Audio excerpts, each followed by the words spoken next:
And Winston, indeed, we are set to go. What are your expectations today? Well, a lot, Evans. You know that today, for me, the main election is the parliamentary elections because we know that, we had all expected John Mahama to win the presidential elections. The conversation was, the percentage that he would win by. We expected Dr. Dufour to give him, some competition, even though we knew Dr. Dufour was not going to win. But now that he's pulled out of the race, can Kojo Bonsu do the trick? I am not sure. And so the focus will be on the parliamentary elections and the NDC's quest to winning the 2024 parliamentary elections and presidential elections would, dwell so much on the parliamentary elections. And I'll tell you why.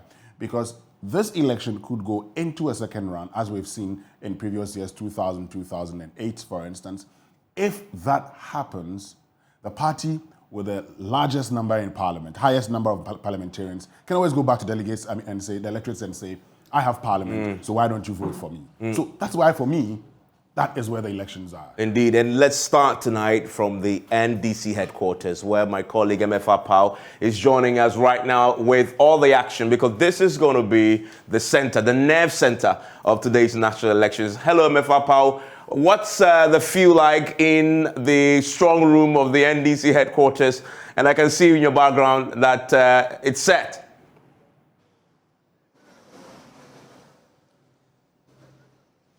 All is set right here at the election headquarters. I should say is the NDC headquarters this time round. Like you said, is the nerve center, is the command center, and it's a slow start, I would say. But with security is ready. The chairman of the election committee right here at the NDC has been interacting with me a while ago, Kakre Samoa, and he tells me that the party is ready. All is set for them to start today. But interestingly, Evans, it's 7:15 as we speak, but the EC is yet to get here, even though we're told that the party or the election starts at 7. And I've been interacting with Kakre Samoa and asking him how come that is happening. But he says they are hopeful that the EC will get here because we know that this is an election center as well. Most of the delegates, most of the national executives will be voting here. But as it stands now, nothing is happening just yet. The EC is yet to get here for election to start. But they are hopeful that the EC will come. Once the EC has given them their word that they will be here, they will come. But if we know what has happened here over the period, at least, and this is where collation will be done. Every result will be piped through here to the strong room that has been set up here at the NDC headquarters. Then we'll know that at the end of it all, when everything is set and done, this is where declarations, amongst others, will also be done officially. He's also been telling me about the last-minute pullout or withdrawal of Dr. Kwabena Dufour, even though as a chairman of the election committee, he has not been officially informed. They were surprised to hear that this is what is happening. They were hopeful that they will have the contest of all three, and then at the end of it all, they will know who will lead the party into the next election for next year. But as it stands now, they've taken it as it is. But like you've been told already, he mentions that the party will go ahead and declare his results as and when it comes in, just like it will be. Nothing changes on the ballot paper. It will be the same. But the party, as it stands now, very, very disappointed. But at the last count, I would say the weather is good at Adabraka, live from the NDC headquarters. Police detail have been released here. At the last count, I'm sure the cameraman will pan for you to see. I can count at least up to about 20 or so of the number of security people who have been detailed here to give security for this place. At least Alex Segbefia and amongst others. These are the two members of the committee that I've seen, together with Kakre Samoa, who are already here to ensure that election is smooth at the NDC headquarters for those who will be voting. But as it stands now, Evans, it's a slow start at the NDC headquarters, which is supposed to be the command center, the nerve center for everything to happen in terms of this particular election. But we're here as your election strong room to give you all that happens as and when it happens by the minute, Evans. And I can see MFR Power, the clear the security folks are ready. But this is also going to be a voting center. The NDC headquarters is also going to be a voting center, correct? Exactly. Yeah. And we expect a lot of the big... Yes, correct. It's going to be a voting center, like I said earlier. But as it stands now, I don't know about all other centers. We expect all the national executives, most of them say this is their polling station, and they will be voting here. They are only supposed to provide their national ID card, amongst others, their voter ID card to show. But as it stands now, Evans, as I speak to you, the last check is 7:18. The Electoral Commission officials are yet to set up here at the NDC headquarters, which is supposed to be a voting center. But the party is hopeful that the EC has given them their word and they will be here for voting to start. So as we speak, voting has not started at the NDC headquarters, which is supposed to be the nerve center of this entire election. Okay, MFA, please stand by for me for a second, because let's check at Ayawaso West Wogon, where my colleague Samuel Mbura is standing by. I'll come back to MFA at the headquarters pretty shortly. And that's the headquarters where voting is supposed also to be happening right now. It's supposed to start at 7. You wonder, if the headquarters hasn't started voting, what's the story elsewhere across the country? Let's start with Ayawaso West Wogon, where Samuel Mbura is standing by right now. Samuel, what's the situation at Ayawaso West Wogon? This is one of the constituencies we were keenly anticipating, but as it turns out, in that parliamentary contest, which was supposed to be the real deal, that ain't happening today. What can you report? Right, so I'm reaching you live from the forecourt of the Meteorological Agency at Mempeasem, here at the Ayawaso West Wogon constituency. Unlike the NDC headquarters, where voting has not started, at exactly 7 o'clock a.m., the first person to cast his ballot was here. I spoke with him briefly, one George Agana, who says, he's elated that the election or the voting has started early. We know very well that this constituency, they will only be casting the ballots for the presidential. The parliamentary is still on hold, but right behind me, you can see that everything is ready. The ESO officials are seated, and the voting centers have been divided into A and B at the same forecourt. And the security, I must say, is also tight here. Right on my left here, you can see the police officers that have been deployed. I can count about 12 of them here to ensure, or who are here to ensure that they maintain law and order. So I have been speaking with the chairman of the constituency, Mr. Bobby Ayite. I'll just get to him briefly for details on this election, what is currently happening here. He tells me that the issues surrounding the parliamentary bid of the election has not been sorted out. A reason we are not seeing the election of the parliamentary candidates, which involves John Dumelo, Fred Nyama, and one other candidate. So let me just get to Mr. Bobby Ayite to give us details to this election. Good morning, sir. Thank you for joining us on the election headquarters on Joy News. Good morning. So how many delegates are expected to cast their ballots here? I'm expecting 1,863 plus constituency executives, 28. And they are coming from how many polling stations? We have 207 polling stations. Yes. So we are expecting, you can see, they are already here. The Electoral Commission, they are on point. They were here exactly 6 a.m. We've arranged everything. Voting has started. So it's an opportunity for all branch executives within the constituency, Ayawaso West Wogon, and across the country, wherever they are voting. The voting has started.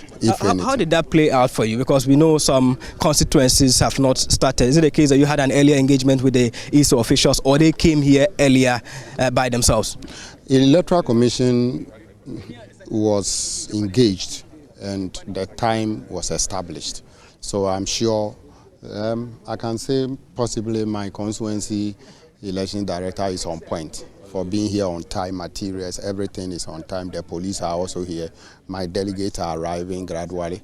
Some will be coming by means of transport. The cars are already in their various wards. So I hope by close of day we'll have a fruitful election. All right, so let's talk about the main issue, the outstanding issue that has to do with the parliamentary bid. What is actually the problem? There is no much problem. The party has a structure and they survey every constituency. when they realize that there's something that they need to do, some extra work that they need to do, they will ask you to hold on. So in the wisdom of the party, which I support, of course, we are working on modalities to ensure that we get a right candidate and also a candidate that can win the 2024 parliamentary here. That is what we are looking for. So whatever the case may be, there will be a candidate. There will be a candidate. So you have not vetted the candidates yet, Mr. John Dumelo and Fred Nyama. There are two, right? Or there's another candidate? There are three. Yes, there are three currently. Okay. So when is this going to be done? When are you going to sort this issue out? The first hurdle is what we are dealing with today. So I believe after this, the functional executives will meet and schedule date for not only Ayawaso. There are other constituencies per communique issued by our Deputy General Secretary, Lawyer Barbara Samurai. That communique indicated clearly some few constituencies. There are areas they've not even open nominations at all. All those constituencies will definitely, in the wisdom of the party, will have representative to canvass for vote for presidential and parliamentary in the upcoming 2024 general election. What are the responses from the grassroots, the delegates, so far as this parliamentary election is concerned? Others are having their parliamentarians or their PCs elected today, but yours is quite different. Yes, they are aware. We've spoken with them, the decision of the party. Okay, so as party workers, I would consider us as party workers at the branch level. They also understand national leadership. So when they come out with a directive, the important thing is that you communicate to them that this is what the party is saying. So they are comfortable with it. And all our arsenals, we are channeling it to this particular exercise today by electing flag bearer to lead the National Democratic Congress in the 2024 general election. So what are your expectations? What time are you expected to end these elections? Yesterday at the press conference, the national executives made mention by 4 p.m. that should be done. Yes, exactly 4 p.m. we will end poll and counting will start right away. By the next 1 hour after close of poll, the results will be out. All right, so Evans, that's the constituency chairman for the Ayawaso West Worgon constituency of the NDC. That's Mr. Bismarck Bobby Ayite. But let me engage some of the delegates who are in queue to vote. Good morning, thank you. Yeah, good morning. Thank you for joining us on the election headquarters on Joy News. Yeah, my name is Sedo Gospel. Yes, I'm here to vote. How excited are you about the process? I can see that it started on a smooth... Yeah, the process is going on well. Everything is started well, as usual. You are not voting parliamentary. How worried are you as a delegate on that issue? Yes, I'm a delegate. I'm coming to vote. I'm here to vote. So how worried are you that you are not voting your parliamentary candidates today? No, not at all. But it's something like, is it parliamentary? Yeah, the parliamentary. Because you are electing only your presidential candidates too. All right, so let me just move to another delegate here. Good morning, sir. Thanks for joining us on election headquarters. I'm sure you are ready to cast your ballot for the presidential. Exactly. What are your expectations? Oh, I'm happy reaching here, and I saw the queue. The queue too is not all that many, and I'm happy to join it and do it very fast. But are you happy that you are not electing your parliamentary candidates today? I'm not, because it's like we should do all at once. I'll be happy we do it once and for all. So whatever be the case, they have to sit down and do all those things so that we see that one too very fast. All right, so Evans, there are other female delegates here. Let me talk to a few of them, and then I can hand over to you in the studio. So, Madam, thank you very much. Which polling station are you coming from, or which of the wards are you coming from? Legon Ward. Legon Ward? Yes, please. All right, so I'm sure you are ready to cast your ballot. How happy are you about the entire process? I'm very much ready to cast my ballot. And I am thankful to God that this today has come to pass. And at the end of it, we will all have victory. But the challenge here is that you are expecting to get your parliamentary candidates elected today as well, like other constituencies. But the situation is different. Are you not worried about that? No, I'm not worried. I'm not worried. But all means it will come to pass. So what are your expectations at the end of the day? Everything will go on smoothly. All right. Yeah. All right. Thank you. So let me also find out from you, which of the areas are you coming from? I'm coming from the Lego ward. Legon ward. Yeah. All right. So what are your expectations for today's elections? Very, very exciting. It's free and fair. I believe it's going to be free and fair. No wahala. Unfortunately, you are not electing your parliamentary candidates. Are you not, unhappy about that? No, the party has taken its decision, so you can't go beyond the party. The party is more important than any other person, so the party has taken its decision. So we just accept it and move on. All right. So, Evans, here are some of the delegates who are in queue to cast their ballots. I spoke with the aspirants. They tell me they'll be here by 8 a.m. to also cast their ballots. So, as and when they arrive, we'll definitely give you the updates on what is happening at the forecourt of the Meteorological Agency here at Mimpeasem in the Ayawaso West Wuogon constituency. You can take it over from me here in the studio.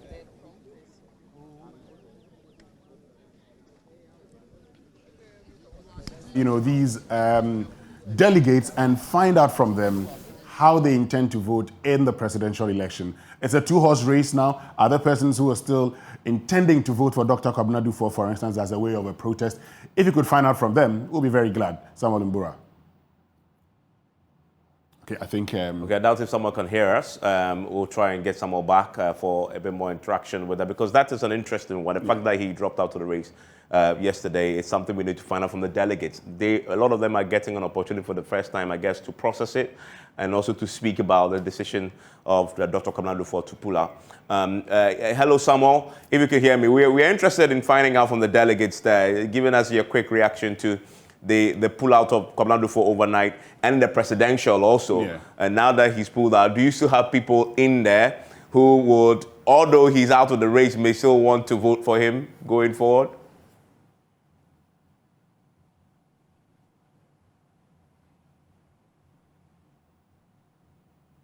Okay.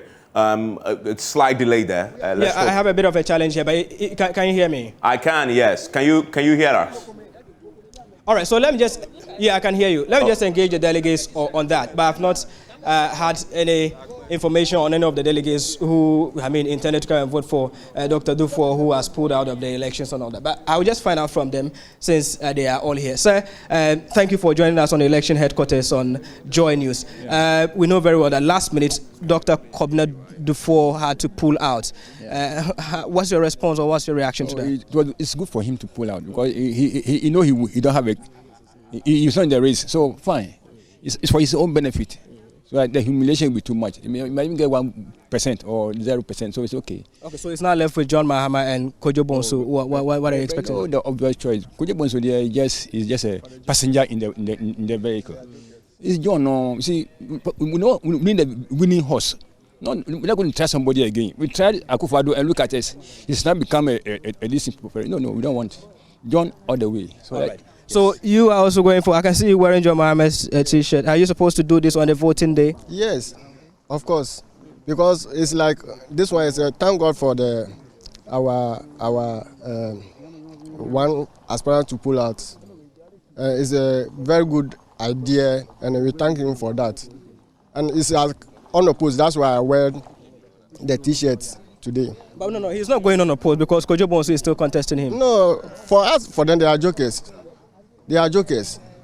So we are as red to do something better for Ghana. We are not put ourselves on them. They are not have any business for this election we are going to do now. So we are serious people, serious business. We mean we are going to do serious business. So as for them, they should come and... You think John Mahama is the right person to lead you to do this serious business? Sure. All right. So, sir, you are aware that Dr. Kwabena Duffuor has pulled out of the race. What do you make of that? I think that's going to be good for him. So, and he also knows that Mahama is going to win the race. So, that is why he had to pull down. And glory be to God. NDC is one big party, and then we need to work together as one people in order to win position. So, if he has withdrawn from it, I think it will be of benefit to him and the party, so that he can work together with John Mahama, and then at the end of the day, is victory for NDC. All right. Yeah. So Evans, so the general impression here is that the delegates think that John Mahama is the right person to lead the party, and we should not be surprised that at the end of the voting here at Ayawaso West Wuogon, he may get an overwhelming victory from the delegates, but what I am picking here and then in my interactions with the delegates. That is an interesting point. A lot of them now reacting to it. Happy, Winston, that Dr. Kwabena Dufo has pulled out of this particular race, and they're giving reactions. Do they think it's in the interest of the party? That's just one constituency, but this is supposed to be the stronghold of, Kwabena Dufo as the Greater Accra region. That's what they claim. If the analysis by Kofi Kukuba is anything to go by. Yeah. It's just one constituency, so I take it like, okay, it's a constituency. Let's wait. I mean, when we get to all the constituencies, we're finding out, for instance, how they are voting. Somebody says that John Mahama is standing unopposed, so they're just going to vote a yes for him, and that's the end of it. It tells you the thinking of the party members. He says Kojo Bonsu is just a passenger. I mean, we had expected that if there was anybody who could, take away some of John Mahama's votes, it was going to be Dr. Kwabena Dufo, particularly in the Ashanti region, where there are some 61,000 delegates. Unfortunately, he stepped down. But let's see how it goes. Yeah. Mustafa Bandi says they're still going to vote for him and give him its votes at the end of the day. Let's see what those votes will be. Absolutely. And we're just coming from Ayawaso West Wuogon. I mean, now we know that parliamentary race that would have been between John Dumelo, Frederick Nyama, and we know these are very close friends.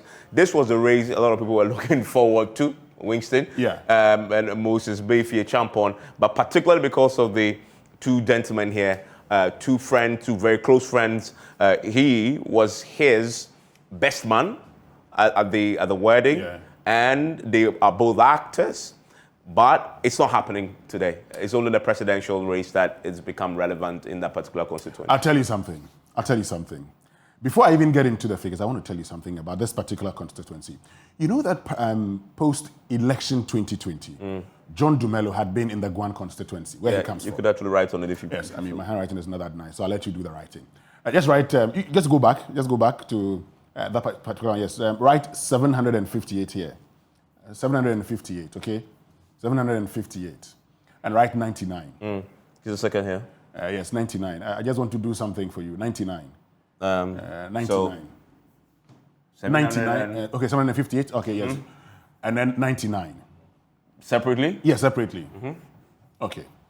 I'll explain this shortly. But first, let me tell you about why John Dumelo is in this constituency, because it's very important that we clarify that also and what could be affecting the party in this constituency. Yeah. Post-election 2020, John Dumelo did a lot of things in the Guan constituency, Likpe, where he comes from, for instance. Now, the idea was that he was going to contest elections in the yet-to-be-created Guan constituency. Now, this is a constituency that had been nursed by lots of NDC members, particularly Fred Agbenyu, for instance, who also hails from that particular area. He comes from Akpafu. Then, John Dumelo actually announces that he's going to go to Guan constituency. That was the original one. The original plan. But then the party says, hold on a minute. This is a seat we're going to win. No doubt about it. Your performance in election 2020 was significant. Now, let's just check 2020, the figures, and that will tell you something. See, this is election 2020. But you didn't tell us the... I will tell you. I will tell you. I'll tell you. Don't worry at all, I'll tell you. This is election 2020. Lydia Al-Hassan, John Dumelo. A very close election. The party believes you are the one to actually win this seat for the NDC. Since the NPP started winning the seat, the NDC has never won it. Since 2000, okay, where Isaac Amo won, the NDC has never won the seat, and so they felt John Dumelo can actually do that. But then prior to that, since he decided not to contest, that's why he had all the issues. Now go back to these numbers. Now this is the results from 2019. John Dumelo and Madam Adobwe. John Dumelo had 758 votes. In the primary? In the primaries. And Madam Adobwe had 99 votes. So that's a huge gap. It was a huge gap. Now, Frederick Kweku Nyama is just getting into the race. Yeah. And you've been in this game for a very long time. I'm sure all the things the party has been doing, including even the vetting sent a particular signal to you. Yeah. John Dumelo was convinced by the party to actually come and contest Ayawaso West Wuogon. Yeah. But that's where they pitched the Franks together, because he had argued that John Dumelo has told him that he was not going to go, and that's why he joined the race. In fact, that feud has been so intense. Part of the reason why the party have not managed to hold a parliamentary primary there today. And there are some who have suggested that this inability to hold a primary, even the vetting itself has been an issue. Some have suggested it's because the party, as you now been saying, wants to get John Dumelo to have a free pass, to have a pass, right, in today's elections, and that this individual here, his good friend and brother and best friend, is been muzzled out of the race. And if they don't manage that properly, that could become another legal tussle in that. And because this man had erected billboards, it has been investing a lot. Evans, you see, the thing about, I beg your pardon, the thing about elections is simply this. The party at the point in time will decide who they believe can win. And the party does research all the time. Why do you think that the NDC in 2020 focused on parliamentary elections? They focused mainly on parliamentary elections because the NDC's own research had shown them at the time that they were not going to win the presidential elections. So for the party, they believe that this is the man, John Dumelo, is the guy who can win the NDC, the Ayawaso West Wogan constituency election. Now, this is an elite area, elitist area. Ordinarily, you think that this is an area that would go for the NPP. But his performance in the 2020 elections would show you that this man here can actually do the trick. And so if you are the NDC, you're thinking about it and saying, how about we bring you? But let me also state that elections are always like that. Sometimes, you could come in the first time, you're a new candidate, you're a new phase, you bring a lot of freshness to the race, you get all the support. The next time you come, you perform poorly. Okay, so that's the situation there in Ayawaso. Another place we're going to be focusing a lot in the Central region is on Asawase. My favorite is Tetrafan Place. We'll go there shortly live because that's where Dr. Kamana Dufo will be voting. And yesterday when we heard from the party's, his spokesperson, he said he's going to be flying out today to go and vote and also show support for his son. And the dynamics is Dufour's, and when I say Dufour, there are two Dufours in that contest. There's a Dufour Senior, Dufour Junior. But Dufour Senior, his brother, actually his cousin, is also the incumbent. So this is a proper family feud that's going to play out. So I'm interested, but we'll go there short. But let's look at the Asawase for a second.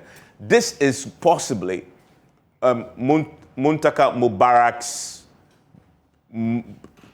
hardest contest yet, many have argued.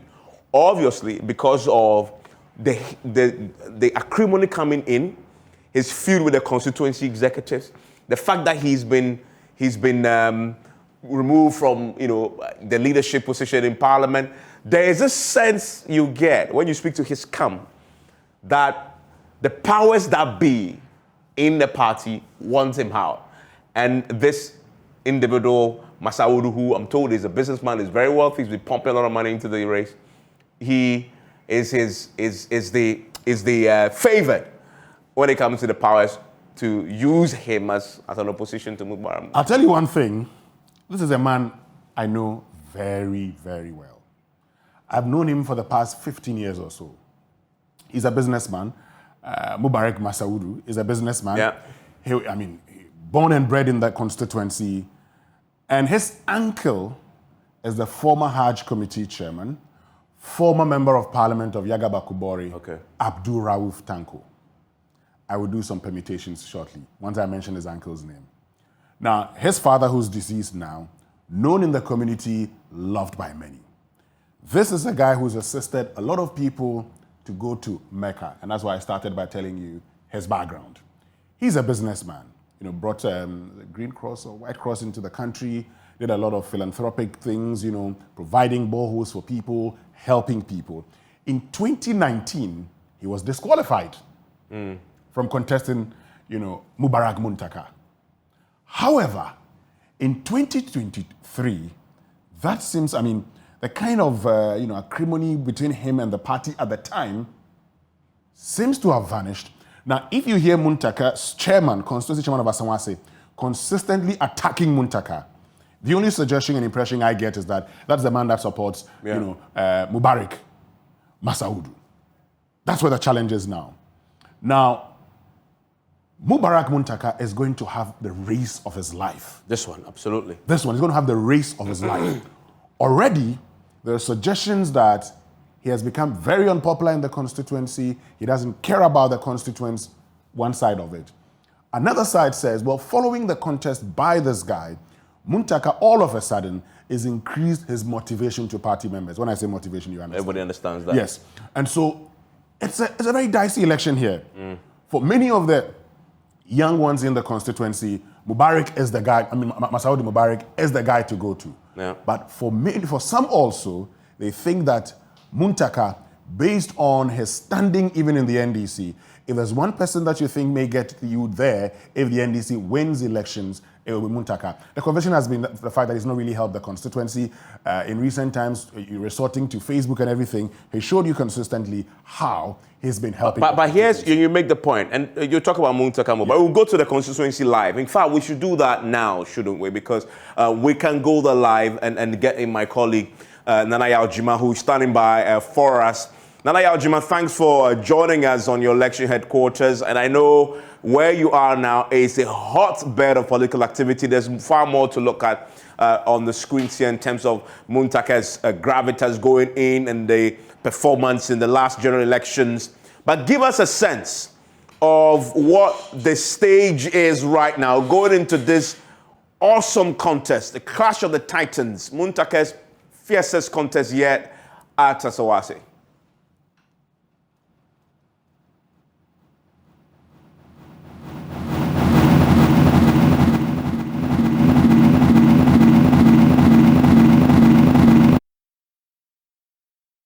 The sound challenge with my colleague there, as you can see, is set. Okay, we can go now. Indeed, yes.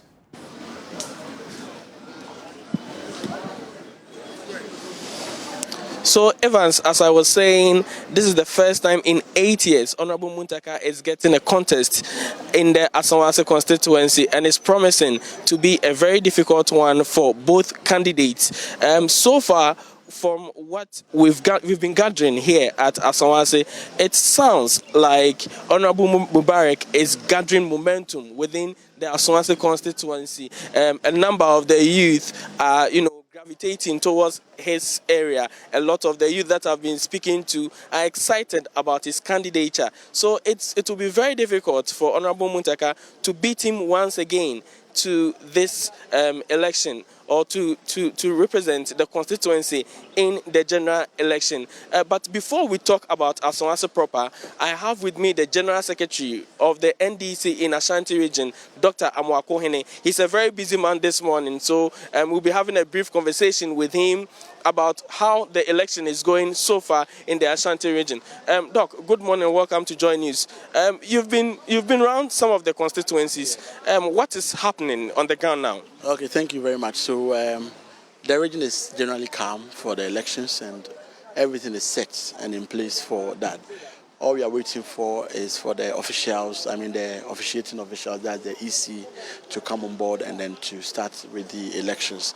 Here in Asawase, I'll be supervising myself, obviously, for the breeding tension among the other things. Here we are expecting about 1,882 branch delegates coming to vote, in addition to constituency and some former appointees. Across the entire region, we are looking at about 64,000 delegates voting at various centers. In Ashanti region, you are aware that presidential candidates, we are left with two, John Dramani Mahama, former president, and then Kojo Bonsu. For the parliamentary candidates, we have 107. But as we speak now, we have only 92 of them standing for contest at the various constituencies. So we are voting at 37 different constituencies for the parliamentary, and then we are voting at 46 different centers for both parliamentary and then presidential. Because what has account to the disparity in numbers? So there are some constituencies where we are Menchia South, we are not voting for either parliamentary or presidential. Mampon, we are voting for only presidential. Adansia Soka, we are voting for only presidential. And then the Bekwai, Akrofrom, Obuasi East, Menchia North, Tafo, all these, Asante Achim Central, all these constituencies had unopposed candidates. And per section 12.5 of our guidelines, if you are standing unopposed, you are declared elected. So in all these constituencies, you're not going to have parliamentary elections. You don't going to have the presidential election. In addition to Kumawu, we have a candidate already, so we only vote for presidential elections in Kumawu. So generally, that is how it's going to look like. So far, we have just some few constituencies that we're looking at having extra security because of the nature of the campaigns and the dynamics. So since we are in Asawase, let's concentrate on the constituency. You spoke about brewing tension within the constituency. What exactly are you talking about? Give us insight into that.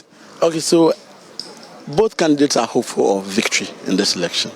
And usually when the elections are very close, I mean, there's a two-horse race, you realize that the supporters are usually anxious and suspicious of every move that is being made. And that really accounts for the unrest whatsoever, apprehension that may set in with regards to the supporters. But we have tried as much as possible to be fair in the process and also to explain every little step that we take to the people so that they all know that we are in for the interest of the party.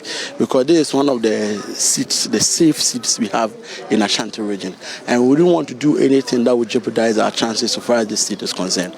And if we will be able to do that, we need to make sure that our processes are fair to both candidates. So yes, they are apprehensive. They are not too certain about their chances in terms of the elections because it's not too clear for any of the candidates. And in such elections, you need to be extra careful. So that is what we're doing so far to make sure that we carry every candidate and their supporters along so that the outcome of the elections will be accepted by all and we didn't have any litigations whatsoever after the elections. So after this interview, I would want us to talk about the security details within the constituency. We have a number of policemen within the premises. Already before I got here, I cited a number of these policemen also outside the electoral or where the election is happening. So it looks like there's a lot of tension within the Asawase constituency because of the candidates or the nature of the candidates that are standing in this election, and also how because the constituency is a safe one for the NDC, they would want to work to protect this constituency. We know that over the years the NPP has been working so hard to win this constituency.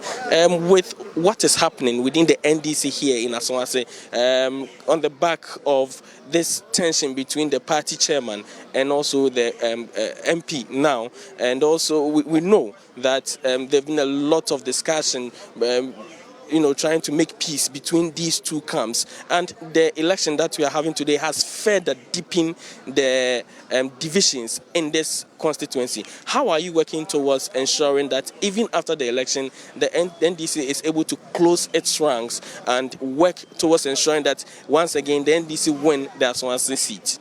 Okay, so what's the happenings in the executive body in Asawase is not something new. It usually comes up during primaries because the executives are allowed to pitch camps. And usually when you allow the executives to pitch camps, you usually have these things. But in all our primaries, as we always hold them, after the primaries, we reconcile and bring everyone on board and move forward.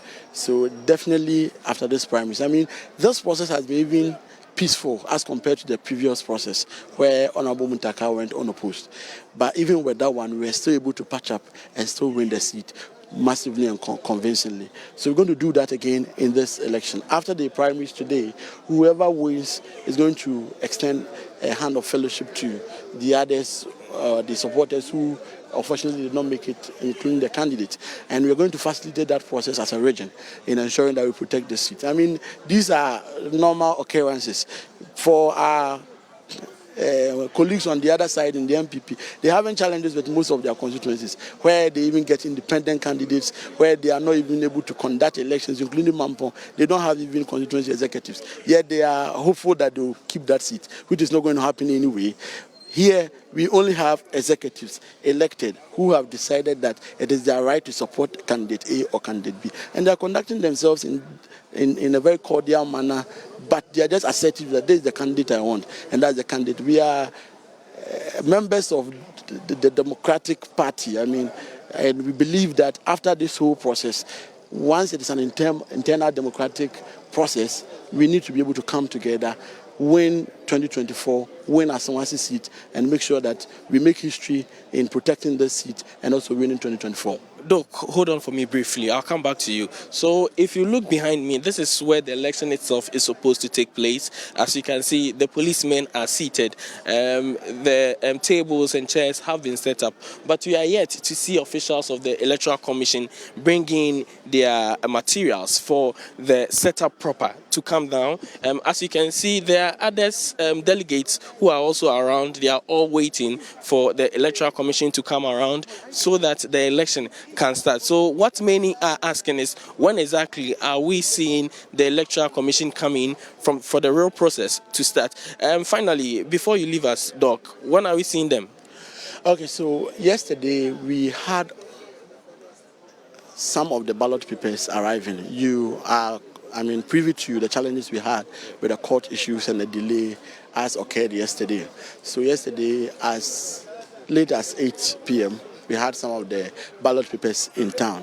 We've sorted all of them, but we have some arriving this morning. So from here, I'm going to the EC head office. We're going to sort them and we're going to start the process. It wouldn't take long. Yesterday, we spent like an hour in doing that. So I'm sure that in the next hour, we should be able to start the process and get it done. And here too, we're going to have 2 separate polling stations so that we will be able to get the process as smoothly and as quickly as possible.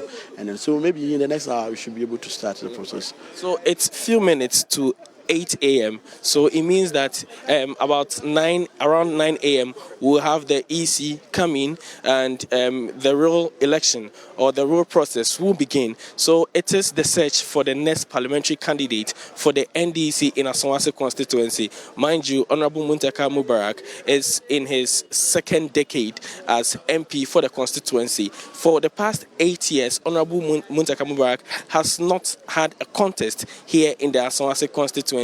This contest is bringing life to the Asawase constituency. A lot of the people are seeing this for the first time. Some of the delegates are excited that we have someone contesting Muntaka Mubarak in the Asawase constituency. Already, some of them are trooping in to cast their ballots, though the EC is not in yet. As we're on my way, within the Asawase constituency generally, you realize that something is happening. A lot of people are anticipating whoever comes or emerge as winner. A lot of NDC flags and other materials in town to signify that there is something happening here in the Asawase constituency today. And Nana, clearly Asawase is ready to go, considering the secretary himself in the region is stationed at that particular venue, tells you they are placing a lot of emphasis there. But beyond Asawase, I know you've also, done a report for us as a part of our build-up on Central Front Plains, and I know you are keeping an eye on that part of the Ashanti region too. We're going to be crossing over there shortly. Give us a sense of what the reaction has been in Ashanti region to the pulling out of the race of Dr. Kwabena Duffuor. Remember, this is he believes Ashanti region is his constituency, that whole region, and if he was going to create a significant dent in the, chances of John Mahama, he would have ridden on the back of Ashanti region. I know you've been doing a lot of work in the build-up for us, analyzing the various constituencies. Has this sunk in yet in the Ashanti region, the home region of Dr. Kwabena Duffuor? What are people saying about that withdrawal? And if you have some delegates around where you are, it would be good to get a sense from them how they are reacting to one of their own pulling out of the race.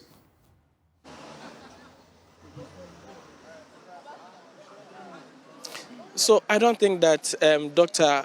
Kwabena Duffuor's withdrawal from the election will make much of an impact, because from yesterday I've been talking to some of the delegates who believe that whether he was in the race or not, John Mahama was going to cross over 90% when it comes to the ballots that will be cast today. So though he has pulled out some of his the delegates who supported him are not happy about the decision for him to pull out. It sounds, or it looks like it wouldn't have much of an impact on this election. Now the attention will focus on the parliamentary election within the various constituencies, because going around talking to some of the delegates, it sounds or looks, even though I haven't done any research on the ground, it looks like it was a foregone conclusion for John Mahama that he was going to lead the NDC in the country or to the general election. So even though he has pulled out, it looks like he wouldn't have made much of an impact within this election. I wouldn't want to say much about the candidature of Mr. Kojo Bonsu. He is also a son of the Ashanti region.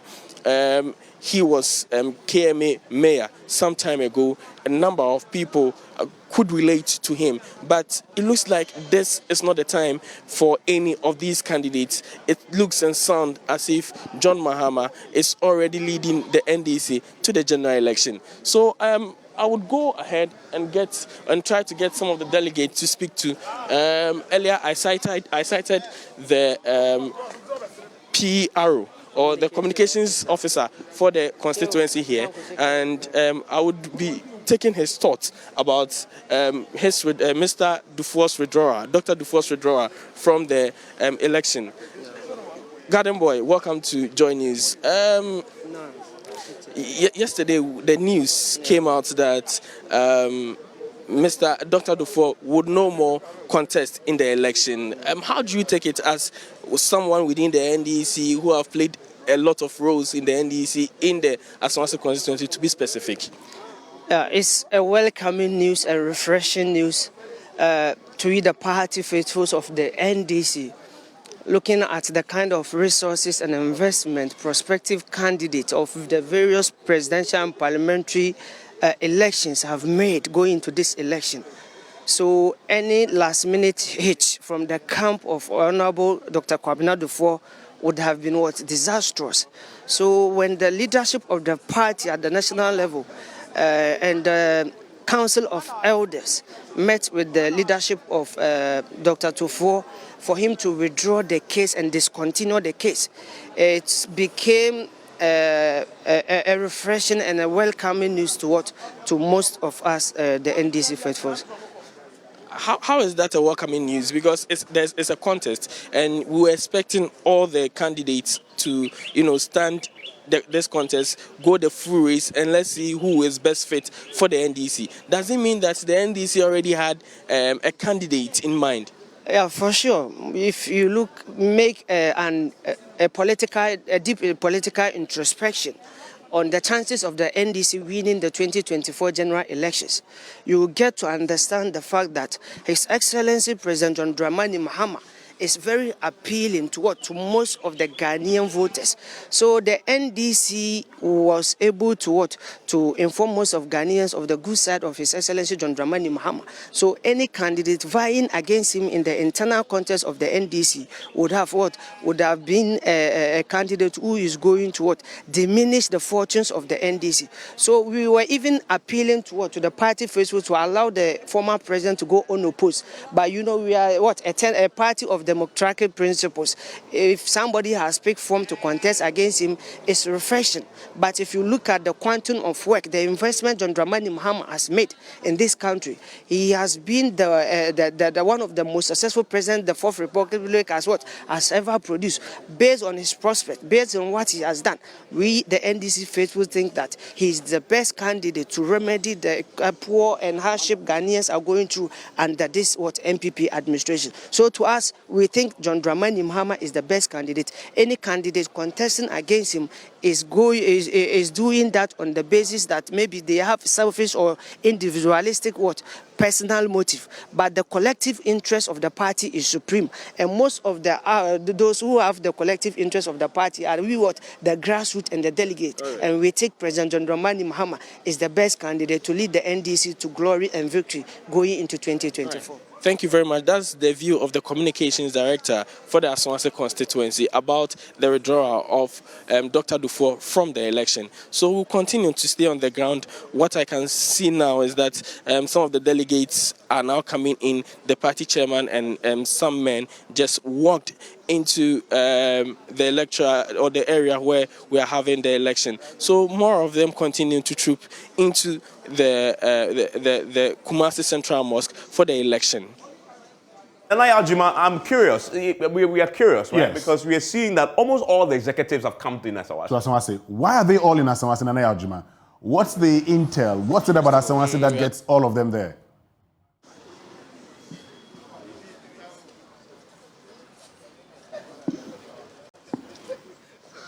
Okay, that's Dodovi there. You could see almost everybody who matters in the NDC. So it's become, and you see, certain things work in politics sometimes.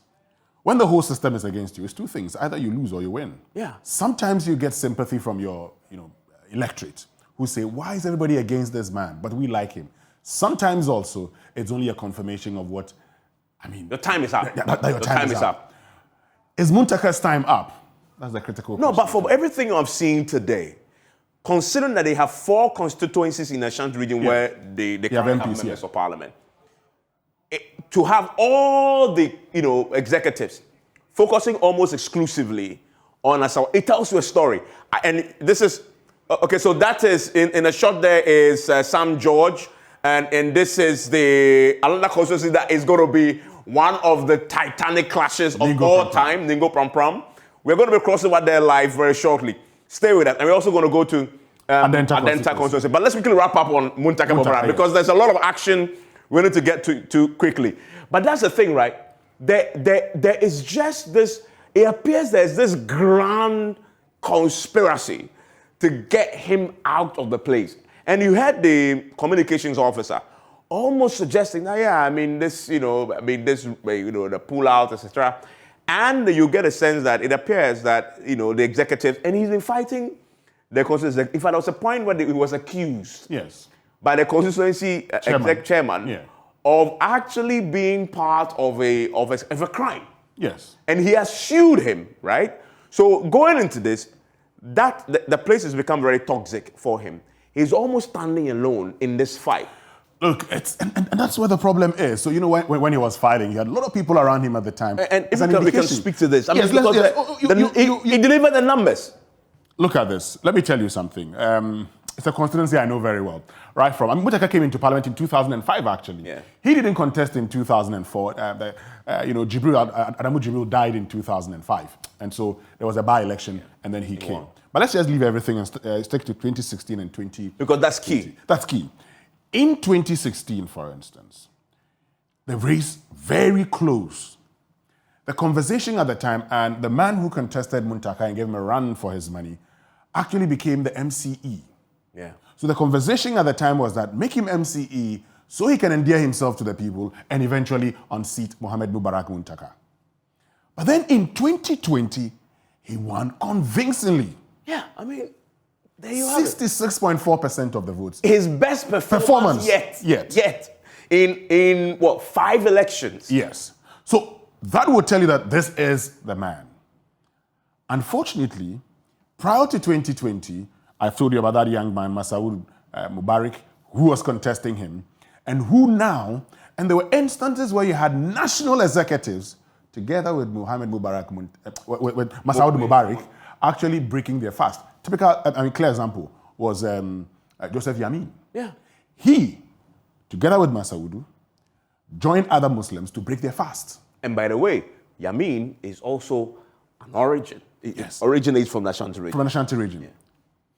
Is Mohamed Mubarak Muntaka's time over? But this is why, if you look at the numbers, it still doesn't make sense to me why, if indeed the pictures that we are seeing and the optics is true, why the party wants him out so badly now. Especially when in the last elections, he's delivered for you your biggest margin of victory yet in Asawasi. So why would you want? This is the wrong time. He has momentum on his side.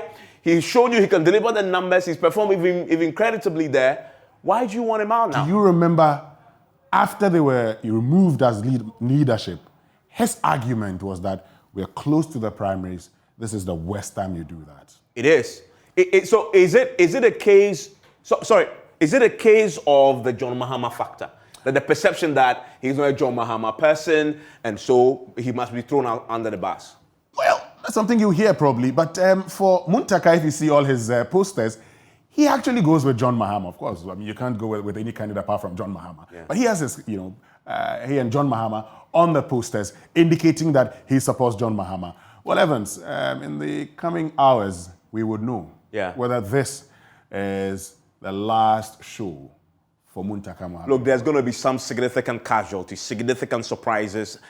Is Muntaka going to be part of that? We don't know yet. Quickly, Nanaya Juma, before we wrap up and cross over to other parts of the country, we're just wondering, why is there this significant focus on Asawase among the executives, both national and in the Ashanti region? Everybody seems to be where you are.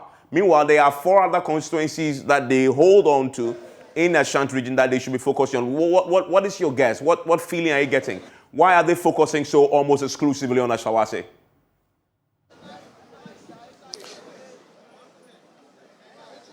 So if you look at the demographics, Asawase is the only seat for the NDC within Kumasi proper.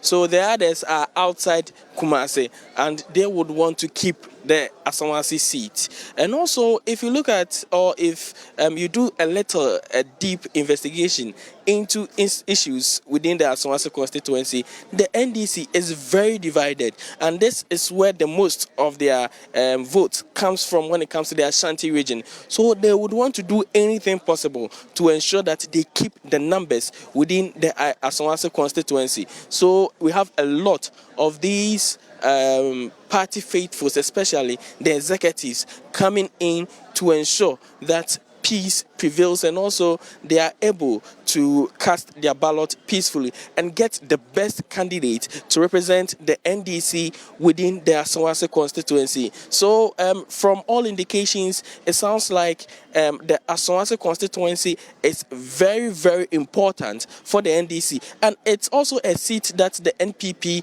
has been eyeing for a very long time.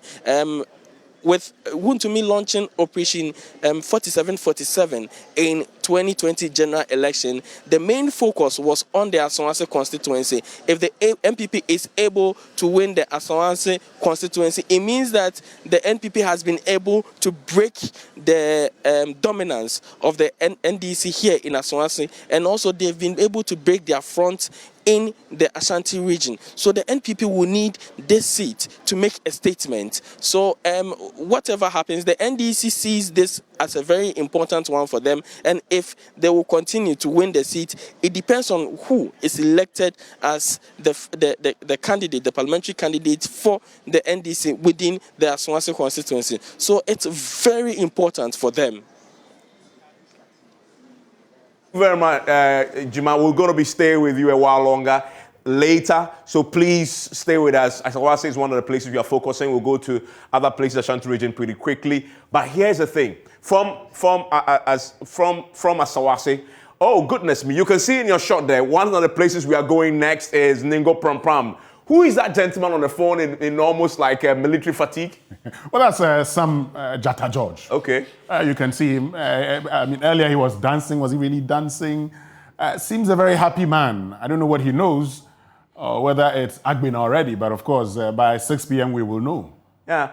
Let's focus now. And thank you very much. Stand by for us. We'll return to you pretty quickly, but let's move into the action that we are seeing there in Ningo Prampram. This is your election headquarters. This is our special coverage of the NDC's presidential and parliamentary primaries. You are live on Joy 99.7 FM. You are live on Joy News Channel. You are live on our many social media platforms, on Facebook, on YouTube, and across the board indeed. Also on my joyonline.com. My name is Evans Mens, and I'm here with Winston Amon. And let's go live now to the pictures that you see on your screen. Sam George in conversation with some, I believe, of the delegates, being trailed very closely by a well-armed police officer.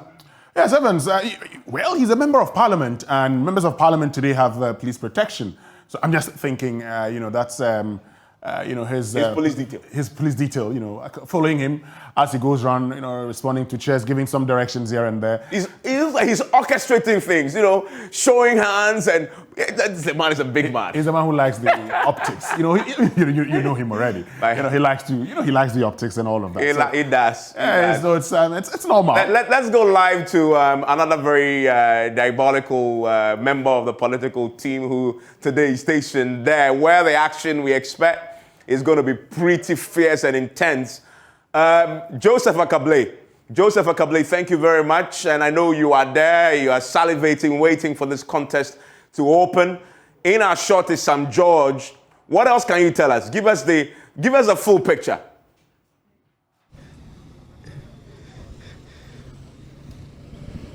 I mean, I think you've painted quite a vivid picture of what is exactly happening here. I mean, we see Sam George in his usual elements there. What you see in your shots happening now is that he's organizing the delegates whom he has provided some transportation for. So you see the STC intercity coaches that are just arriving with persons that we believe, or he believes to be his supporters. These are individuals that he has made buses available to them, and he's personally coordinating them. He's promised me that he's going to speak to us shortly. He says he wants the voting to advance a bit. The voting just started, and you can see Mr. George in your shots there. I don't know whether Evans, you want to say hi to him. Mr. George, can we get a brief word from you? Hi. How is it going? Smooth. I mean, I'm always interested in what you wear for your such polls. I remember what you wore the last time when I came here. Tell us, what's this outfit about? It looks quite interesting. There's nothing interesting about it. It's the NDC, it's Jata, and it's GM 2024 working for the 100,000 votes in Ingo Pram Pram during the general election. I mean, in terms of how this particular contest will be, there are some who are looking at the last one and saying that, look, you won by 7 votes. Things may be very tight this time around. Do you agree with that analysis, or you think it's a different ballgame altogether? They don't only go Pram Pram. 6 p.m., they'll get the answer. Is that to say that you are confident that this is a Sam George victory? Resounding one. The gap will be bigger than the 7 votes that we saw the other time? You understand resounding victory. I mean, you don't have any doubt at all. I mean, I saw an interview you granted. This is going to be one of the best elections I've had. Mark it. I saw an interview you granted where you were making reference to it being a contest between light and darkness, and suggesting that you are contesting against a businessman who does not care where money coming from, and made reference to LGBT. What was that point exactly about? The campaign is over. Today is election day. There are no campaign conversations. I'm focused on my delegates who are here to vote resoundingly for me. The campaign is over. You don't campaign. It's against electoral laws to campaign on election day. I mean, that's not to campaign. It's to clarify a statement that you had made. You are asking me to go back into my campaign. You want to? Why have they sent you to come and tie my leg so that then they will say that Sam George was campaigning on election day? Blood of Jesus.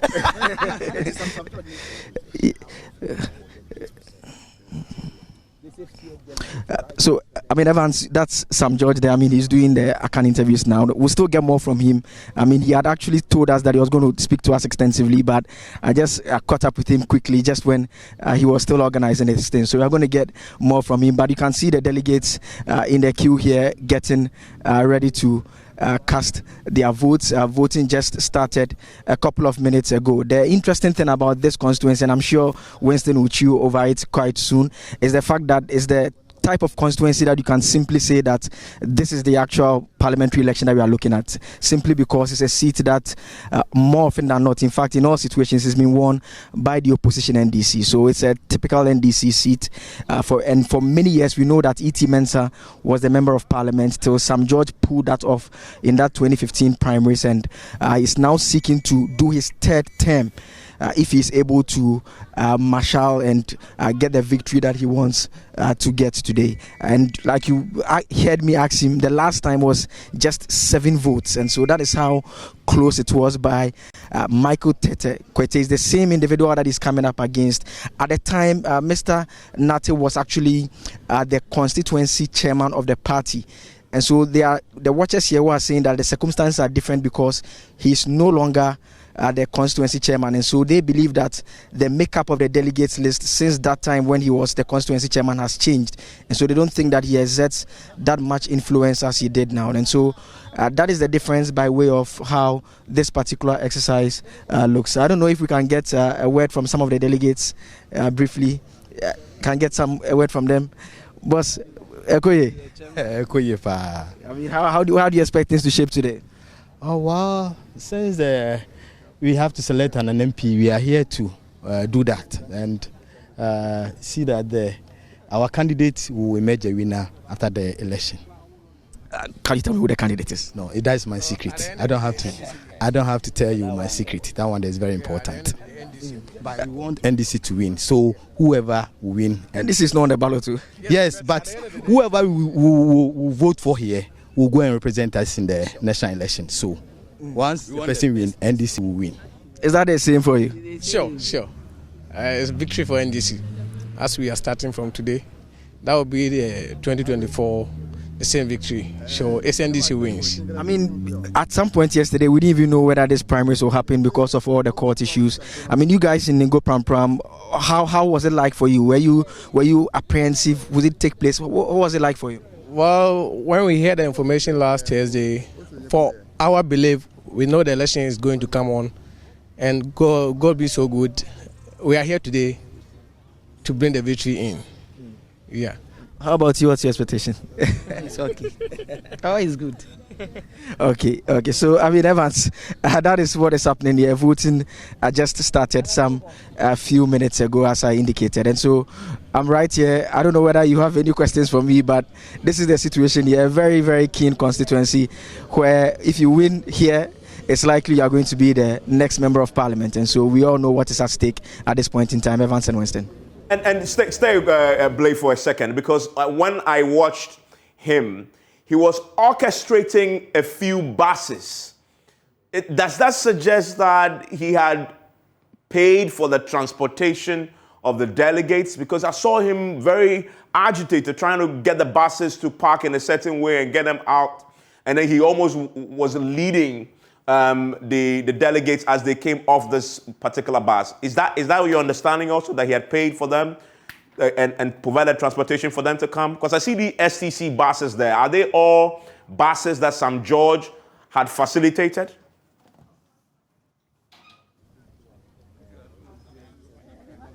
Yes, Evans, that is the information that we have picked here, and even some of the delegates have also told us that.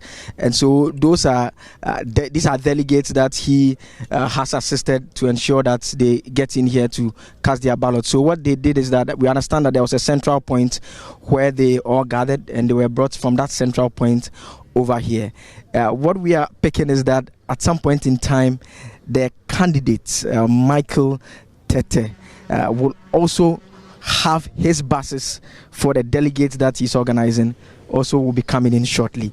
That Mr. Tete has not been here at all. He has not been here this morning. Mr. George, I was actually here even before the Electoral Commission officials came in. He came in early, then the calls were being made, then the buses started coming in. In fact, once the EC officials finished their setup, the calls were made, and then we just saw the buses coming through and the delegates coming down and casting their ballots. And so that is what happened by way of the organization of the delegates here. We are looking at a little over 1,700 delegates who are participating in this particular electoral process. Evans. Okay, thank you, Blake. Please stay with me because we are waiting the arrival of that key contender and who gave him a good run for his money in the last elections and managed only to beat him by 7 votes. And so many say this is his last hurrah going into this particular contest. But please forgive me because we have some exclusives that we want to bring you also right now. Samuel Mbura managed now to get, from what I understand, he has John Dumelo in Ayawaso West Wagon with him right now. Hello, Samuel.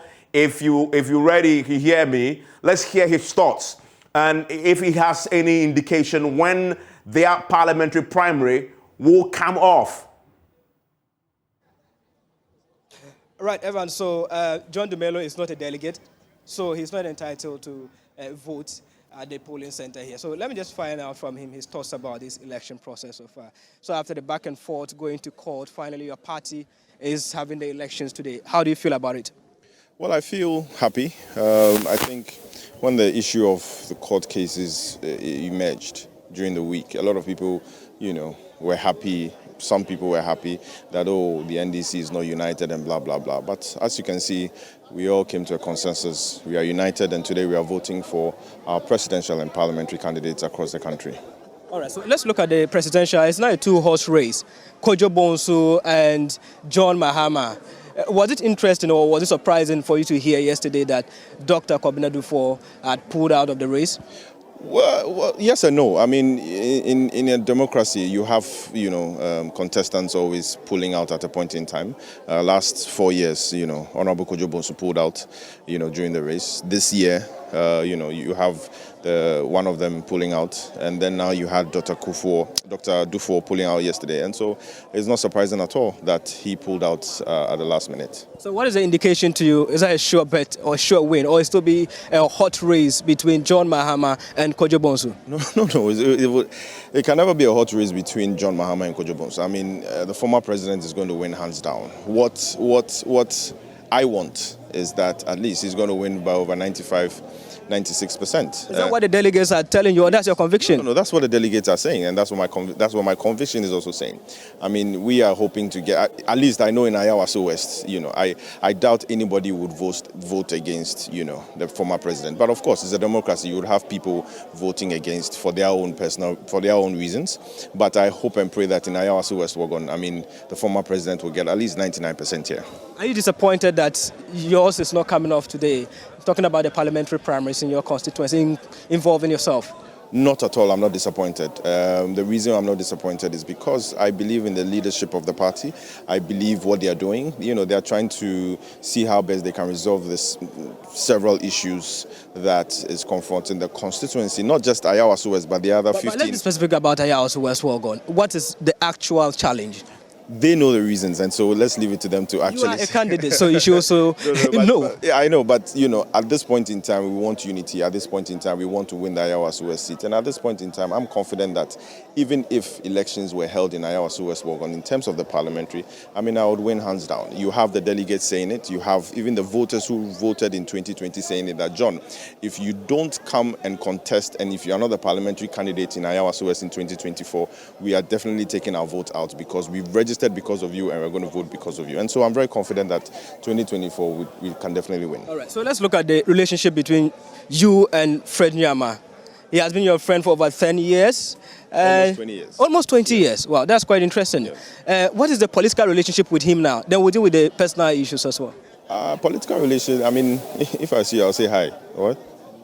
How be? Everything cool. Then we move on. That's the political relationship. What about the personal relationship with Fred Nyama now? Same thing. Hello, hi, how be? Then we move on. Why must it be so? Someone who has been your best friend, I'm told.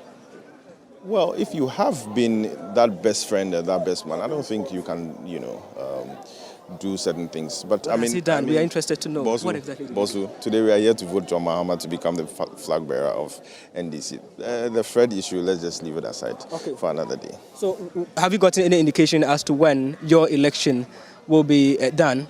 Listening to the party chairman yesterday or 2 days or this week, he was very confident that in the next 3 months it should be held. And I'm very confident that even if, all the issues will be solved and we'll definitely have a parliamentary candidate here in Ayawaso West Wogon, so that in 2024 we can, win this seat. 2020 we came close. Some people say we won it was stolen. 2020 we came close. 2024 is not about coming close. 2024 we are definitely winning this seat, and that is what everybody else is saying. We are going to be extra vigilant, and I definitely know and I'm confident that in 2024 I will win the seat for the NDC in Ayawaso West Wogon. Now, then the preparations should start now. We know very well that if Lydia Serama-Lassan goes through the primaries, she's waiting for you, another contender. And if you also go through the primaries, someone you are going to face because you've met her in the 2020 elections before. Should it not be a setback that as of now you don't have a parliamentary candidate to start the organization or the reorganization of the party towards this particular target of getting the seat for the party? Okay, election is a process, not an event. And in as much as we haven't conducted our elections here in terms of the parliamentary.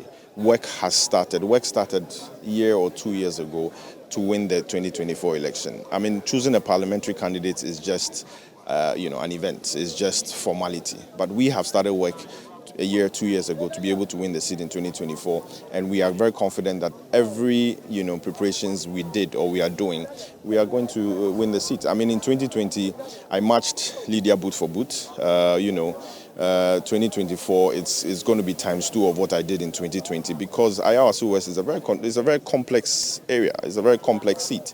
And sitting down, we've done our research, we've done our analysis. We know where we went wrong. We know how to correct our mistakes. We know how to dot our I's and cross our T's. And we are confident that 2024, we are definitely going to match the MPP in Ayawaso West boot for boot and we'll win.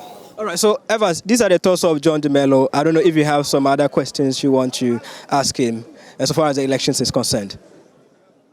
Grateful, Samuel Mbura with John DeMello, a man who was hoping Winston to be on the ballot today, but he is not.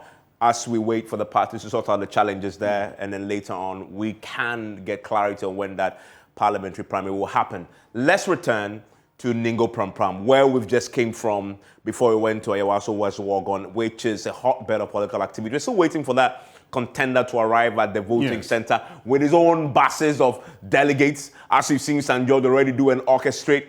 But do you say this is going to be closer than St. George just told us it's going to be? He says, well, things have been ordained for him to win this. Emphatically, what's the word that he used? Resounding. Resounding. Okay. Is it going to be resounding? Well, Evans, I don't know about what is ordained. I know about what the figures would say and what the trends could probably suggest. I'm going to do a few things this morning on this particular constituency. St. George could win. He could better his 7 votes because now the delegates number is increased from about 800 to now 1,800. Yeah. So it's more than 100% increase in number of delegates. And so that could change the whole dynamics in the Ningo Pram constituency. Now, I want us to do something, and I'll explain when I'm done with this. This is St. George in 2015, the first time that he actually won. Now, against E.T. Mensah. Against E.T. Mensah. He won by 4,910. E.T. Mensah came in a distant second with 2,831. Now, their election was postponed, if you remember at the time. Yeah. They didn't vote on the 21st of November, as all other centers. St. George had indicated a lot of challenges here and there. He felt he was being victimized and intimidated and all of that. And that was a famous, Kokwanyido interview that said he will be suspended from the NDC. Watch this critically. At that time, there was one key figure, Adekoka. Keep that in mind, because I'll tell you something. Greater Accra. He was then the Greater Accra. He was then the Greater Accra Regional Minister. Keep his name in mind, because when I'm done with the analysis shortly, I probably would explain why this time round, St. George is very confident. I'm going to explain that to you. Let's get to, 2019. This is St. George with Michael Kwete Tete. If you don't mind, on that bit of that elections, we shouldn't discount the fact that he came up against E.T. Mensah. That for me was the biggest one, because that was E.T. Mensah had been in Parliament then since 96. Since 96, he was one of those untouchables going into this in that election. However, has fallen out with John Dramani Mahama. He had become one of those 3 wise men, if you remember. I remember. And that relationship had soured completely. And many said St. George was a blessed one, because the system, just like we're talking about Sawasi, the system wanted E.T. Mensah out of the way and had blessed St. George to do so. And they sponsored St. George to get him out. And that's the only reason why many believe he got twice as many votes as E.T. Mensah in this race. So that is a dynamic there. He really brought the political career of E.T. Mensah to an end. You're very right. And St. George was he was the blessed candidate. He was a system candidate. Yeah. Now let's get to 2019. Watch this critically. In 2019, Michael Kwete Tete, with the blessings of E.T. Mensah and Kobina Adekoka, tries to unseat St. George. So this is E.T. Mensah now wanting revenge. Wanting revenge. St. George had killed his political career. Yes. Of course, he can't stand himself because he's too damaged. So then finds a surrogate. Yes. In Michael Kwete Tete, who at the time also had the support of Kobina Adekoka. Then Greater Accra Regional Minister. Still keep that name in mind. Yeah. Keep that name in mind. Now, it was a fiercely contested election. Finally, when Sam George pulled 407, we knew Michael Tete had lost. The key number 7. If you're very religious, you say that's the perfect victory. And you heard Blair ask him that question. And this is 2019. This is the next one we are having now after that. After this, yeah. To win only by 7 votes. That tells you Michael Kwete Tete is a formidable opponent. He was actually chairman who stepped down. It's a formidable to opponent. Contest in the 2019 election. And what it is, and that was a point that was put to him. He's had a few more years now to understand where the 7 votes went to, build more gravitas, and come back into the race. But the issue is the number of delegates now. If we still had 800 delegates, you probably would say, I know the delegates. Yeah. I know those who voted against me, and I may have played my games. That notwithstanding, there's always been elections, so you could still play your game in the election. And the main election is not what is happening today, is what happened earlier last year when the NDC went for its branch elections. That was the main election. If you didn't succeed You're to done. get your people in there, You're done. This is lost even before the battle began. Now, let's get into why I say keep the name Adekoka. Kobna Adekoka. All this time, he was Greater Accra Regional Chairman. But guess what happened last year? Michael Kwete Tete decides to be Greater Accra Regional Chairman of the NDC. Pitching himself against the man who had backed him. Against the man who had backed him. And I'll tell you one thing. In that particular election, unknown to this man, there was this guy who wanted him to win, so he doesn't come back. Because obviously, he nearly lost. Exactly. By 7 votes. Exactly. So here's Sam George. Yes. Well aware that this guy brought me close to losing by 7 votes. If I don't find a way to get him out, I'm possibly facing another difficult task of winning this primary. Exactly. So he wanted him to go and contest. He wanted Michael Tete to win the Greater Accra Regional Chairman so that he doesn't come back to contest. Now, Michael Tete in that election pulled 297. See, I say my handwriting is not nice. You could do that. 297 to Kobna Adekoka's 222.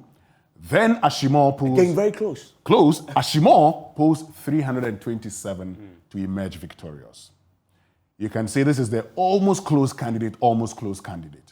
Now, today you want to ask yourself that simple question. Does he still enjoy the support of Kobna Adekoka, the man he tried unseating as Greater Accra Regional Chairman? Does he still enjoy the support of E.T. Mensah? E.T. Mensah now is a member of the Council of State.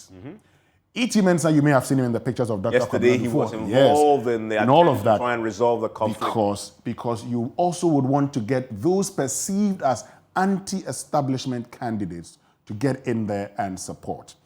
This, for me, is the dynamics in the Ningo Pram constituency. And the suggestion for me is this. Michael Tete may not have the blessings of his political godfathers that he had in times past in the 2019 election. He is a very wealthy man, no doubt. If he can pull the money game very well, and money games are always pulled very well when you have the delegates. Yeah. And that's how you could see some George on the phone making sure that he gets his delegates in. And the delegates that arrived, we caught it all on television, in STC buses that obviously he's paid for, and was making sure that they get in line. But here's another factor that will also play into the elections. And Sam George has been very particular about using that also. The LGBTQ factor has been a factor in Ningo Pram. And he's been in interviews actually suggesting that Michael Kwete Tete may be being sponsored by the gay lobby. That suggestion has been there. And that's a question that Blair asked him that he said he didn't want to campaign about. Would you fault him? And remember, going into this, it was on PMX that I heard first from another man, Roxanne Dafiamekbo, who announced, disclosed, that some of them, the sponsors of that, anti-LGBTQ bill, are now being targeted by the gay lobby who are financing opponents to try and unseat them, right? Sam George had tapped into that. Now, I'm speaking to people from Nego Pram Pram who have been watching the campaign. Apparently, they say he's been using that to galvanize the delegates. That's almost trying to get a sympathy vote. In other words, saying, look, if you go by the CDD report, overwhelming majority of Ghanaians, and the delegates will be part of it, are opposed to, they don't want to hear anything LGBTQ. Yeah. So if you go in there and tell the delegates, listen, I am the one who is daring to stand in opposition to these small group of people who are gay, right? And because I'm doing that, they want to victimize me, right? Even without saying it directly, because there are only two of you on the ballot paper, people will say, okay, and it's true, Sam George has been the loudest. He has been. Then you are suggesting that the other guy is a guy who is, somehow tainted by the gay lobby. Yes. He's using that in that campaign very delicately. And you will that and remember, in the last few days, the anti-LGBTQ campaign coalition have publicly said that they will be backing the sponsors of the bill to ensure that they win the election. So that is also going to play up in this. So you see, you're very right. And this will remind me of G for C and C for C. G for C and C for C. General Secretary for Chairman and Chairman for Chairman. Where at the time, Asidi went out quickly and accused of you are the reason why we lost elections in the last two general elections. And Ofusu could not really fight that because in fighting that he was going to disclose NDC secrets. Yeah. But unlike this one, Michael Tete is being accusing Sam George of having the very people he says are supporting him in his campaign also. The campaign has been very dirty in that constituency. It's been very, very dirty in that constituency. Yes. So you're very right. In fact, it's one of the things Sam George has been using all this while. But in rebutting, Michael Tete also says, look, I'm not going to mention names. Look at this man in his campaign team. You all know what he does. So why are you pointing fingers at me?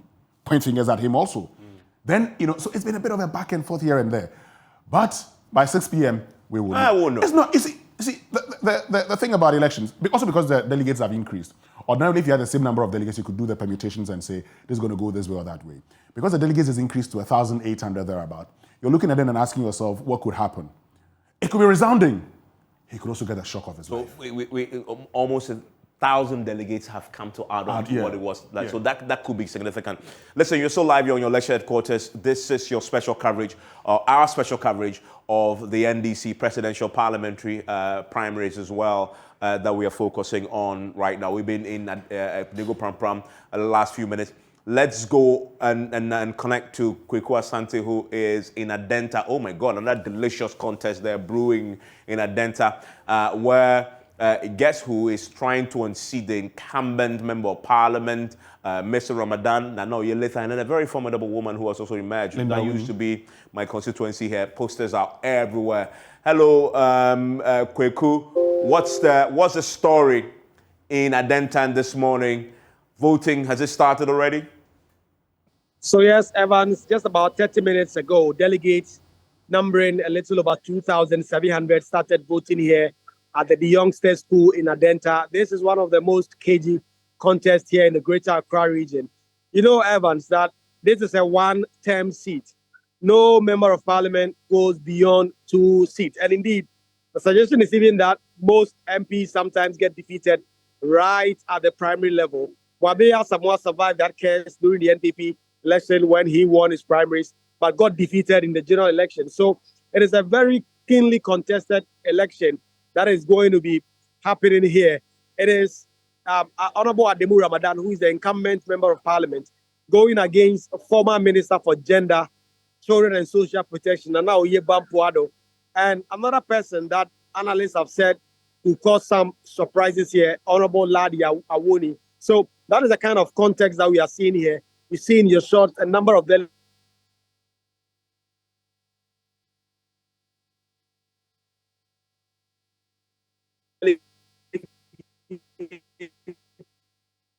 for their turn. But now that voting has started, it's quite an orderly process so far. And MPs none of the contestants, the MP or the two other persons who are seeking to unseat him, have been here so far. It is just one contest that has been dominated mainly by how this constituency has largely been a one-term seat. Honorable Ademu Ramadan, I spoke to him in Parliament.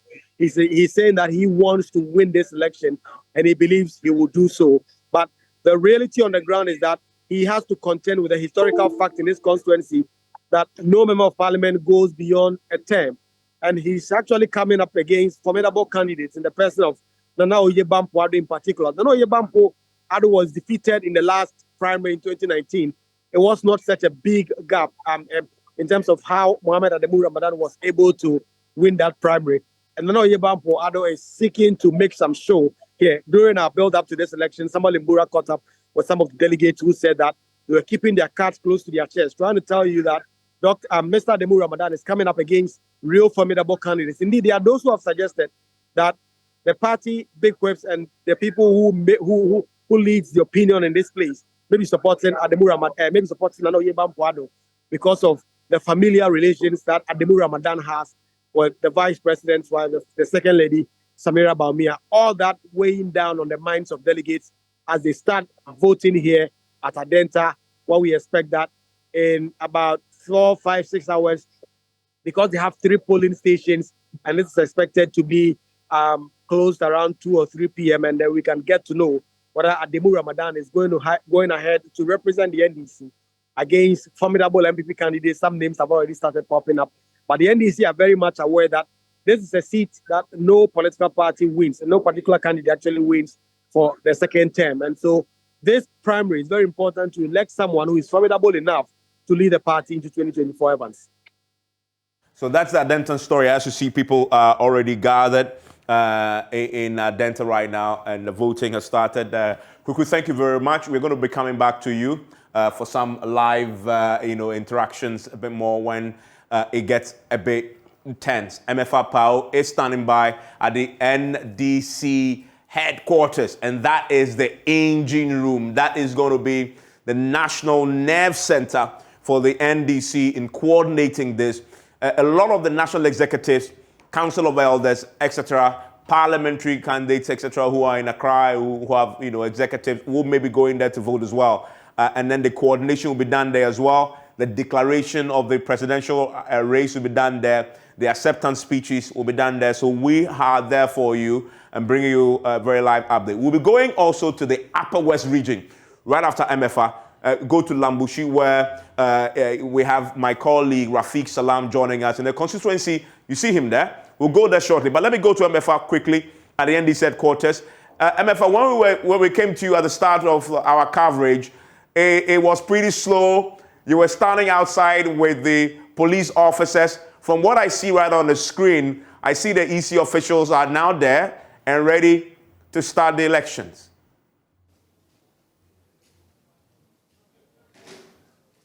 Okay, so activities are picking up slowly here, and now the last 15 minutes or so, we just had the EC officials driving in for elections to start. So like you said, all the action will be here, but it's just picking up slowly. Collation will be done, voting will be done here as well, because it's a voting center. And you can see that the EC officials are just setting up as we speak. We were told it's supposed to be 7. Maybe they'll give us the reasons why they are now coming in for this to start.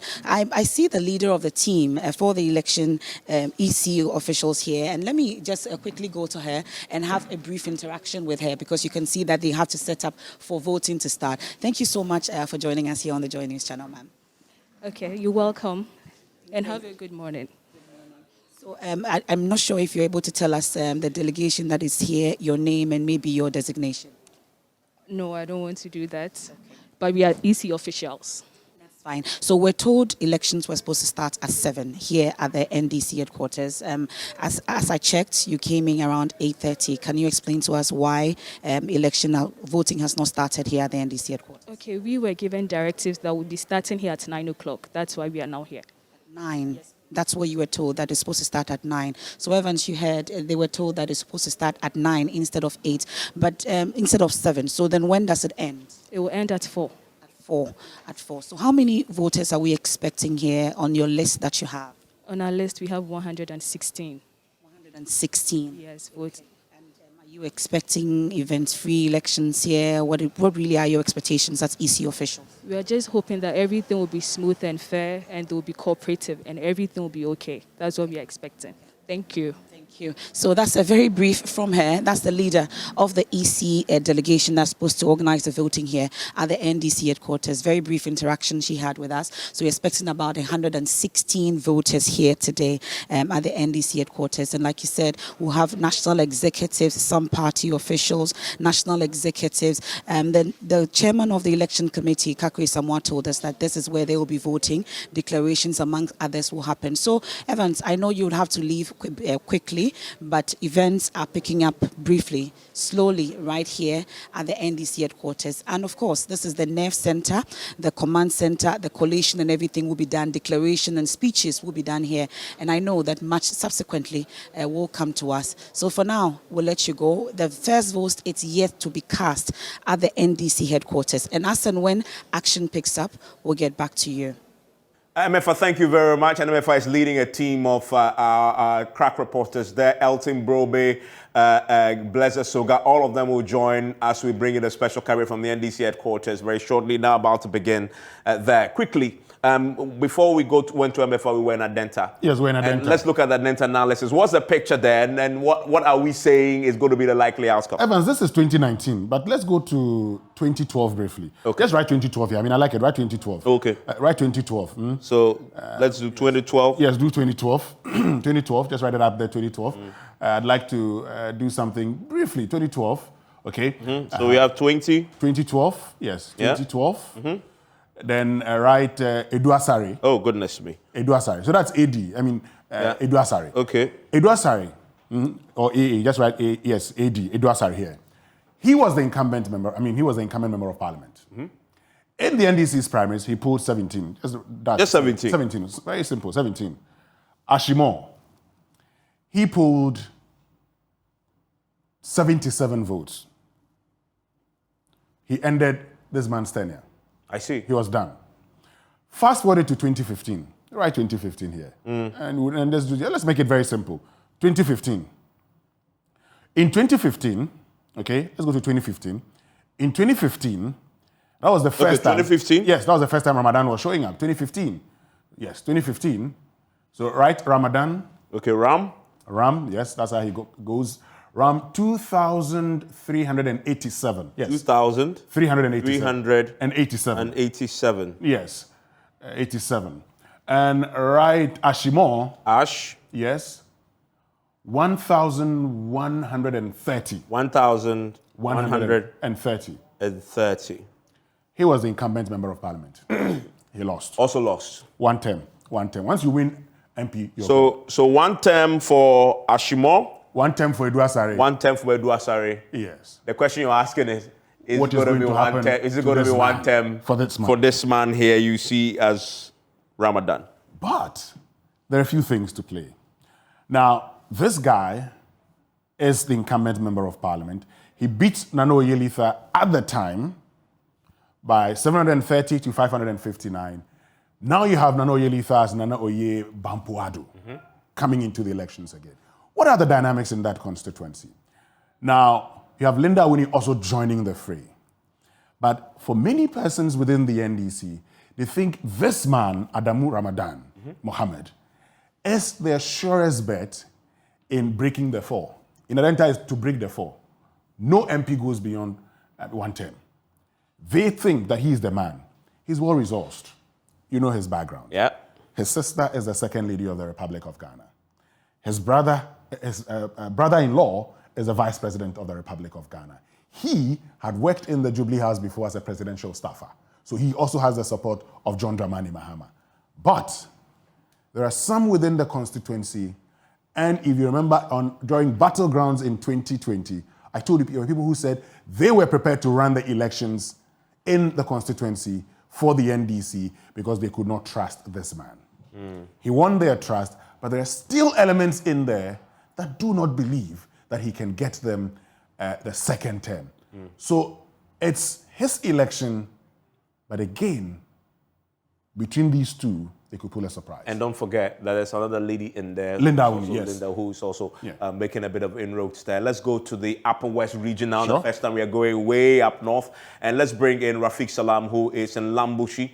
And Rafiq, and I know this is one of the areas that has attracted a lot of media attention, obviously because the former General Secretary of the Ghana Medical Association decided to all of a sudden declare that he was going to contest there. Many didn't expect that, but he is in there. You are there for us this morning. What's the story? Evans, the story in the Upper West region is that we are having a little over 10,000 delegates. They will decide the fate of the 30 aspirants who have filed their names to contest at this election. But I'm currently at the West Central constituency where we have the incumbent member of parliament, Dr. Rashida Sempelefu, in a battle of his life against our two lawyers, lawyer Abu Bakar Mutu Rahman and also lawyer Wahid Bampuri. And the third person actually in that particular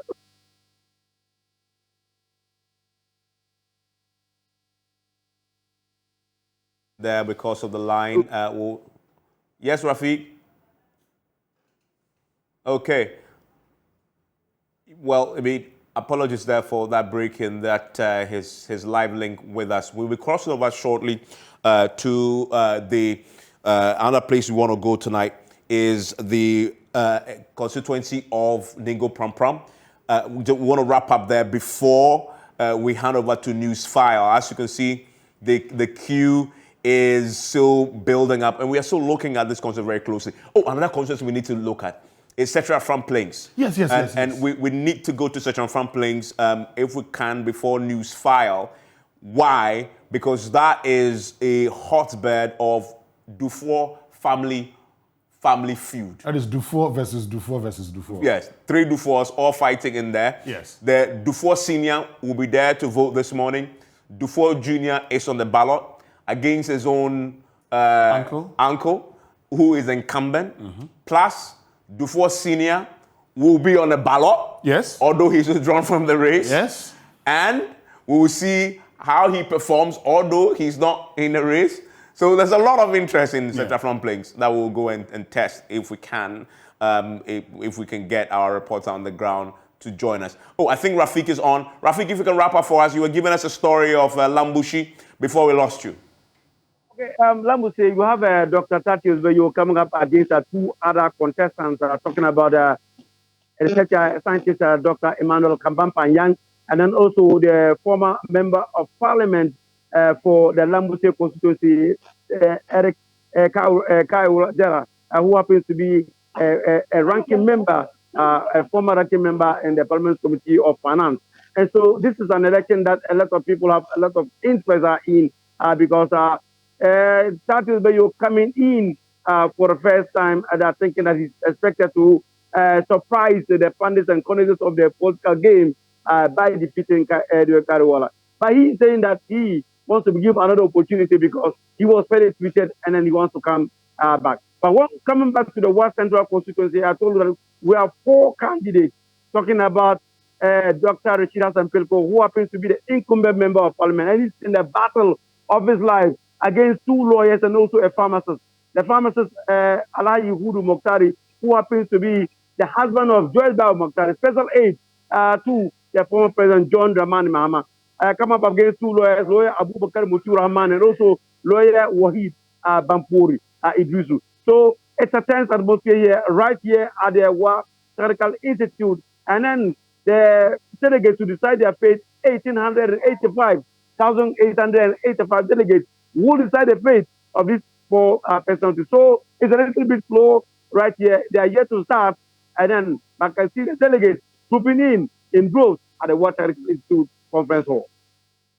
Thank you very much, Rafiq, for joining us. And we're going to be wrapping up now. As you now know, this contest, the interesting bit is now down to the parliamentary race. Because as we know, you see on the screens here, now Dr. Kwamina Dufour was in the race, but He's no more? He's gone. He was in the race. Yeah, but he's out of it He's now. no more. So you have John Dramani Mahama and Kojo Bonsu. So this is a walk in the park now for John Dramani Mahama. Yeah, for the sake I'll be surprised if he gets less than 98% of the vote. Yeah, I mean, if he gets that, I mean, yes, exactly. He should be way He should be getting 99%. 99, 98%, almost there. We'll see how it happens, what happens there. Let's bring it up a before back and just make sure that he's really out of the race this time. Join us after News File, where we'll bring you the build-up now to the close-up polls. But News File is going to take over. Samson Lale Yerini is going to be here with his guest. And they will be touching base still as they have their regular conversations across the country. As things develop, it will break on News File. They will go to Setra Front Links and get you the very latest as well. Yes, Winston? And please bear in mind that right after News File, Dr. Tony Edu will be joining us to tell us what his thoughts are on the process so far. Dr. Tony Edu will join us. Inusa Fuseni will join us.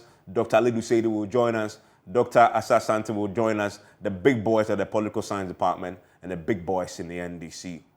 And when they choose to talk, they choose to talk on your election headquarters. We've been live on radio, on Joy 99.7 FM, on the Joy News channel, across our social media platforms. Don't forget, that's where to get us. Facebook, YouTube, etc. Samson Lala Yinini is taking over right now with election headquarters continuing and a special News File.